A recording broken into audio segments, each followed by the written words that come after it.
Yo, bro, I can't believe in God, bro. Like, it's too mysterious. It's too complicated. Bible's too complicated. Like, I can't believe it, bro. It's just a fairy tale. Yeah, but just because something's complicated, it's harder, you don't understand it, it doesn't mean it's not true. Imagine I said science is too difficult and it's too hard and complicated and too mysterious. And how are things made out of little things and this and that? Like, it's just too complicated, man. I don't understand it, so I'm just gonna throw it out, bro. I don't believe in science. Yo, but bro, that's different. Science is like verifiable and like it's all evidence based. It's not faith, bro. It's all just evidence. And you can go to university and college and school and study these things and learn about them and get professors that study this stuff and can explain it to you in simpler terms that you can understand it.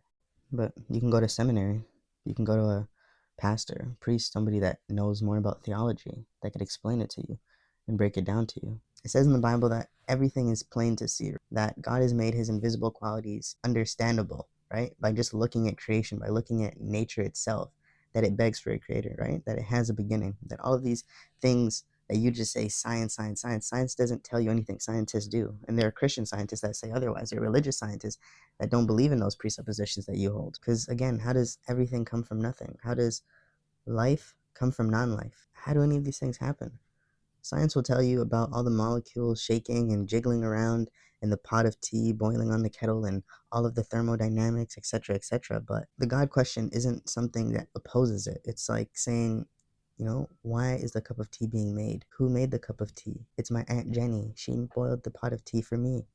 That's like saying God, right? It's not saying that God is the tea. God is not the universe. God is the one who put the universe in order. The same way when you look at DNA and it has the longest word in the universe inside of it, where do you get messages from? Unless it's from a mind. Everything placed in exactly perfect order, and then you just say it's by chance, it's by accident. And I think it takes more faith to believe in that. So any human being at any time in history that was believing in multiple gods or whatever, God is going to judge everybody righteously and on what information you had. That's why in the Old Testament, he's working with one group of people to begin with, right? And he's showing his signs through those people. And then it goes all the way to Jesus. Roman occupied Judea. And then it spreads and spreads and spreads. So no one's going to have an excuse.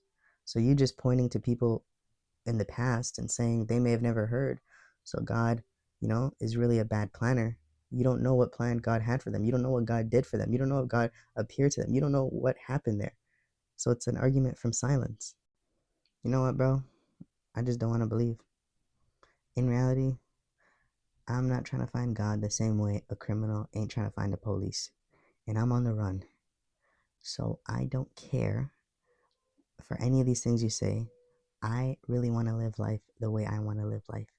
And I don't want anything or anyone telling me how I should live my life except me. I want to be the God of my own life. I want to enjoy my youth. I want to live this life, these short amount of times that I have, that I know for sure. And, if a God does exist, I'll deal with that in the afterlife.